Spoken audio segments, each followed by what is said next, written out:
പ്രതികരണം എന്തായിരുന്നു? ആദ്യത്തെ പ്രതികരണം എങ്ങനെയായിരുന്നു? ആള് ഇത് മൊത്തം ഒരു ക്ലൂലെസ് ആണ്. ആള് ഇപ്പോഴേ അതൊക്കെ എടുത്ത് നോക്കുന്നുള്ളൂ, ഇൻസ്റ്റാഗ്രാമൊക്കെ എടുത്ത് നോക്കുന്നുള്ളൂ, പോസിറ്റീവ് കമൻറ്റ്സ് നോക്കുന്നുണ്ട്, നെഗറ്റീവ് കമൻറ്റ്സ് നോക്കുന്നുണ്ട്, എല്ലാ വിമർശനങ്ങളും പുള്ളിക്കാരി നോക്കുന്നുണ്ട്. പുള്ളിക്കാരി ചെയ്ത മിസ്റ്റേക്സ് എന്തൊക്കെയാണെന്ന് നോക്കുന്നുണ്ട്. സോ പുള്ളിക്കാരി അത് അനലൈസ് ചെയ്യാൻ കുറച്ച് ടൈം കൂടി കൊടുക്കണം. ഒരു കാര്യം ചോദിച്ചോട്ടെ, ഈ വരുന്ന വിമർശനങ്ങൾ ഒരു ഒറ്റ വാക്കിൽ എങ്ങനെ കാണുന്നു എന്ന് ചോദിച്ചാൽ എന്തായിരിക്കും പറയാം? വിമർശനങ്ങൾ വരണമല്ലോ. നമ്മൾ ചർച്ചകൾ ഉണ്ടാകുമ്പോഴാണ് നമ്മളത് പ്രസക്തമാവുള്ളൂ. നമ്മൾ എന്താണ് എന്നുള്ളത് പ്രസക്തമാവുന്ന ചർച്ചകൾ വരുമ്പോഴാണ്. എപ്പോഴും രണ്ട് പക്ഷം ഉണ്ടാവും. എന്താണെങ്കിലും നമ്മൾ ചെയ്യുന്നത് നല്ലതാണെന്നുള്ളത് നമുക്ക് ബാധിച്ച് ജയിക്കാൻ പറ്റും, മോശമാണെന്നുള്ളത് ബാധിച്ച് ജയിക്കാൻ പറ്റും. അതേപോലെ എന്ത് സംഭവിച്ചാലും രണ്ട് വാദങ്ങൾ വരണം, വാദങ്ങൾ ചർച്ചകളാവണം, ഹെൽത്തി ആയിട്ട് ഡിസ്കഷൻ ആവണം. ഡീഗ്രേഡിംഗ് ലെവലിലേക്ക് പോകാതെ ഹെൽത്തി ഡിസ്കഷൻസിൽ കൂടെ ജനങ്ങൾ മനസ്സിലാക്കണം ഇങ്ങനെ പ്രവൃത്തി അവർ ചെയ്യാൻ പാടില്ല. ഇപ്പോൾ അവിടെ കാണുന്ന അവിടെ ഓരോരോ വ്യക്തികൾ ചെയ്ത കാര്യങ്ങൾ ഈ ജനങ്ങളത് മനസ്സിലാക്കി അവർ വീണ്ടും അവരുടെ റിയൽ ലൈഫിൽ ചെയ്യാതിരിക്കാൻ ശ്രദ്ധിക്കും. നമ്മുടെ ബിഗ് ബോസ് ഒരു കണ്ണാടി പോലെയാണ് എല്ലാവരുടെ ഇപ്പം പറയുന്നത്. അപ്പോൾ ആ കണ്ണാടി നോക്കുമ്പോൾ നമ്മളെ തന്നെ നമുക്ക് കാണാൻ പറ്റും. നമ്മൾ ചെയ്യുന്ന ഓരോ പ്രവൃത്തികളും എന്താ പറയുക, ബിഗ് ബോസ് ഹൗസിൽ ചെയ്യുന്ന ഓരോ വ്യക്തികൾ ചെയ്യുന്ന പ്രവൃത്തികളാണ് റിലേറ്റ് ചെയ്യാൻ പറ്റും. ഈ PR ആയിട്ട് 1 ലക്ഷം രൂപയാണ് പറഞ്ഞിരുന്നത്. 50,000 കൊടുത്തു, 50,000 ബാക്കിയുള്ളതാണ് നമ്മൾ പറഞ്ഞിരുന്നത്. കള്ളം പറഞ്ഞാണ്. അപ്പോൾ ആകെ എനിക്ക് വന്നത് ഞാൻ കാണിച്ചു കേട്ടോ. അപ്പൊ അതിന് കള്ളം പറഞ്ഞാണെന്നോ? ആ കള്ളം പറഞ്ഞു. ഞാൻ കൃത്യമായിട്ട് ഇല്ല, ഞാൻ കൃത്യമായിട്ട് ഞാൻ അങ്ങനെ കാശ് വാങ്ങി ചെയ്യുന്നു. ഞാൻ നമ്പർ ഹൈഡ് ചെയ്യുന്നുണ്ട്. അനുമോൾ ആകെ തന്ന കാശാണ് കേട്ടോ പോകുന്നതിന് മുമ്പ്.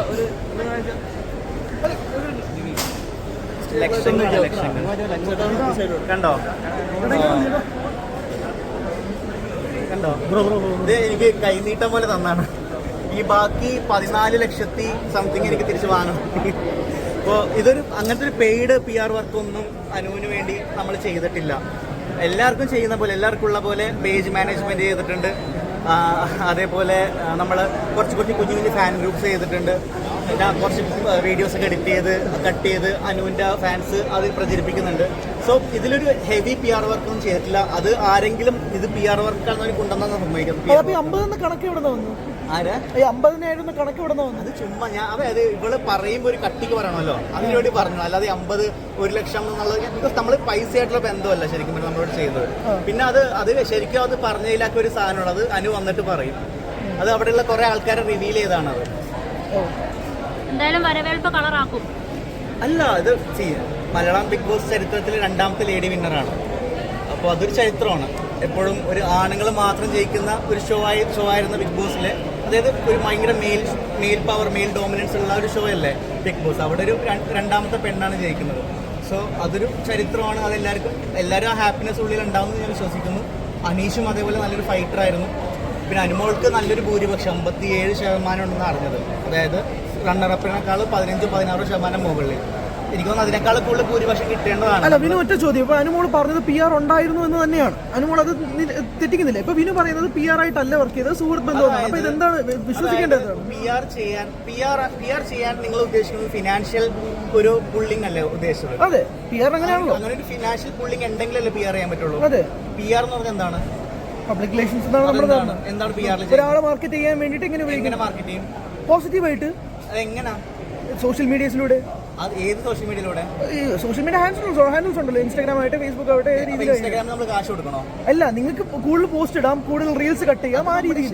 അതെ, നമ്മുടെ പ്രൊഫൈലിൽ നമ്മൾ എന്ത് ഇടണമെന്നുള്ളത് നമ്മുടെ ഇഷ്ടമാണ്. പിന്നെ എന്തുകൊണ്ടാണ് കണക്ക്? അല്ല, ഒരാളെ പുകഴ്ത്തിക്കൊണ്ട് കാണിക്കുക എന്ന് പറയുന്നതുകൊണ്ടാണല്ലോ PR പുകഴ്ത്തിക്കൊണ്ടല്ല. നമ്മളിവിടെ ഡാമേജ് കൺട്രോളാണ് ചെയ്യുന്നത്. ഒരാൾ, നിങ്ങൾക്കറിയാം ഏറ്റവും കൂടുതൽ സൈബർ അറ്റാക്ക് വരുന്ന സ്ത്രീകൾക്കാണ് അല്ലേ? അനുമോൾക്ക് Day 1 തൊട്ട് നിങ്ങൾ സൈബർ അറ്റാക്ക് കാണുന്നതല്ലേ? അല്ലാതെ നിങ്ങൾക്ക് പറയാൻ പറ്റുമോ? ഇപ്പോഴും സൈബർ അറ്റാക്ക് വന്നോണ്ടിരിക്കുന്നു. അനുമോൾ ടീമും തിരിച്ചും ചെയ്തല്ലോ, തിരിച്ചും ബാക്കി കണ്ടസ്റ്റൻസിന് ഉണ്ടായിട്ടുണ്ടല്ലോ.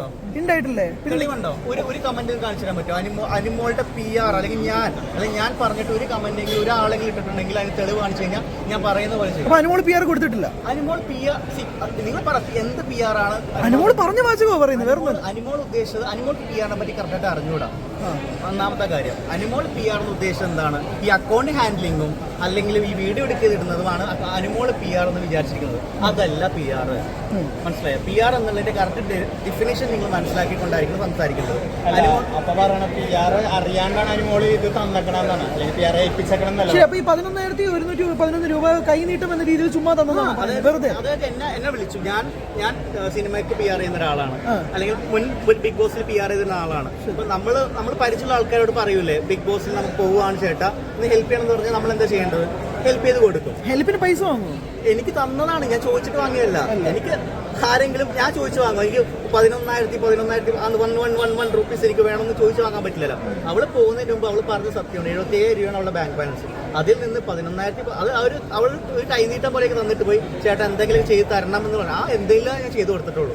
പിന്നെ നമ്മൾക്ക് വാശിയായി, കാരണം എന്താ വെച്ചാൽ ഇത്രയും സൈബർ അറ്റാക്കിങ്ങും ഇത്രയും പ്രശ്നങ്ങളൊക്കെ വന്നപ്പോൾ നമുക്കൊരു വാശി അനിമോൾ ജയിക്കണമെന്ന്. ആ വാശിപ്പുറത്ത് ഞാൻ ചെയ്തൊരു വർക്കാണിത്. അല്ലാതെ നമ്മൾ ഒരു വലിയൊരു PR വർക്കൊന്നും അനിമോൾക്ക് വേണ്ടി ചെയ്തിട്ടില്ല. അല്ലെ അനിമോൾക്ക് വേണ്ടി ചെയ്തിട്ടുണ്ടെങ്കിൽ നിങ്ങൾക്ക് നോക്കിയാൽ മതി അനിമോൾക്ക് വേണ്ടി എവിടെയൊക്കെ പോസിറ്റീവ് കമന്റ്സ് വരുന്നുണ്ട്. ഏറ്റവും കൂടുതൽ വരുന്ന നെഗറ്റീവ് കമന്റ്സ് ആണ്. പോസിറ്റീവ് കമന്റ്സും കാര്യങ്ങളൊന്നും അനിമോൾക്ക് അധികം വരുന്നില്ല. പിന്നീട് ഓരോ എപ്പിസോഡ് അനുസരിച്ചാണ് അനിമോളുടെ ഗ്രാഫ് വന്നിരിക്കുന്നത്. അനിമോൾക്ക് ഗ്രാഫ് കുറഞ്ഞിട്ടുണ്ട്, അനിമോൾക്ക് വോട്ട് കിട്ടാതെ അവസാനത്തെ ആഴ്ച ക്രൂഷ്യൽ ആണെന്ന് തോന്നിയിട്ടുണ്ടോ? പ്രത്യേകിച്ച് ഡെഫിനറ്റ്ലി ബ്രോ. ബിക്കോസ് എന്താ വെച്ചാൽ അനീഷ് പ്രപ്പോസ് ചെയ്ത് കഴിഞ്ഞതിന് ശേഷം അനിമോളുടെ ഗ്രാഫ് ഒന്ന് കയറിയിട്ടുണ്ടായിരുന്നു. ചെറിയ ഗ്രാഫ് ഉണ്ട്, ഞാൻ വലിയ ഗ്രാഫ് എന്ന് ഞാൻ പറയുന്നില്ല. അതിനുശേഷം ഈ ഫിനാലെ വീക്ക് ആയപ്പോഴേക്കും നല്ല ഭൂരിപക്ഷമായി.